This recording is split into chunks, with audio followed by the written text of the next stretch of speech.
Karıştı ortalık. İyunun 28-də İstanbulun Atatürk Hava Limanında törədilən terror nəticəsində ən son xəbərə görə 41 nəfər həyatını itirib. Qonşu ölkədə baş verən ardıcıl terror hadisələri vətəndaşlarımızı da narahat edir. Millət vəkili Aydın Mirzəzadə isə terror üçün Azərbaycanda heç bir şəraitin olmadığını vurğuladı. Təhlükəsizlik şəhər proqramı ilə demək olar ki, insanların gör olduğu hər bir yerdə təhlükəsizlik kameraları quraşdırılır. Adam başına düşən təhlükəsizlik kamerasına görə Bakı dünyanın sadəcə 5-ci şəhəridir və iri şəhərlərdən çox da fərqlənmir.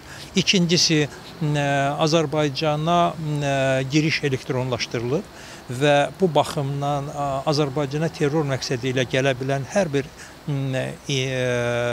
subyekt ciddi şəkildə yoxlanılır və ona qarşı tədbir görülür. Üçüncüsü, Azərbaycan hüquq mühafizə orqanları, təhlükəsizlik orqanları vətəndaşların təhlükəsizliyi məsələsinə ciddi diqqət edirlər.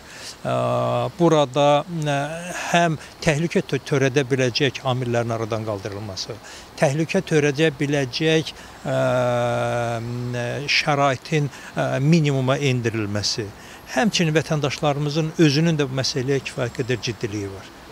Deputat onu da qeyd etdi ki, hava limanında təhlükəsizlik tədbirlərinin gücləndirilməsi beynəlxalq standartlara uyğundur.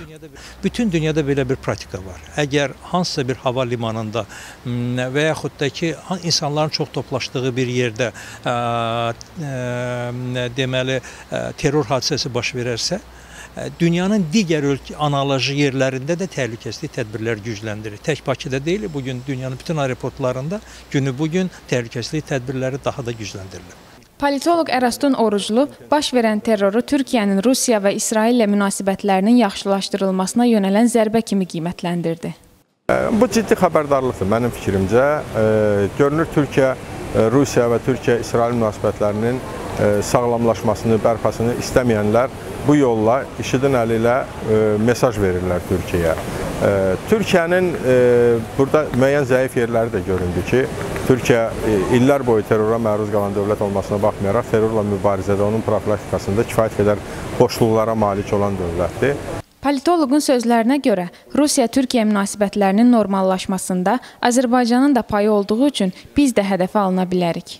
Və mənə elə gəlir ki, biz də buradan müəyyən nəticələr çıxarmalıyıq. Biz bilirik ki, elə Türkiyə rəsmilərinin dilindən də, baş nazirinin dilindən də bu fikir səsləndi. Mətbuatda da belə bir fikir səsləndi ki, Türkiyə-Rusiya münasibətlərinin düzəlməsində, sağlamlaşmasında, normallaşmasında Azərbaycan rəhbərinin də müəyyən səyləri olubdur.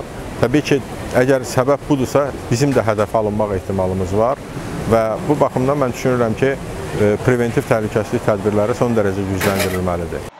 Qeyd edək ki, Atatürk Hava Limanında baş vermiş terror aksiyasında ölən və yaralananların şəxsiyyətlərinin müəyyənləşdirilməsi prosesində Azərbaycan Respublikası vətəndaşının adına rast gəlinməyib.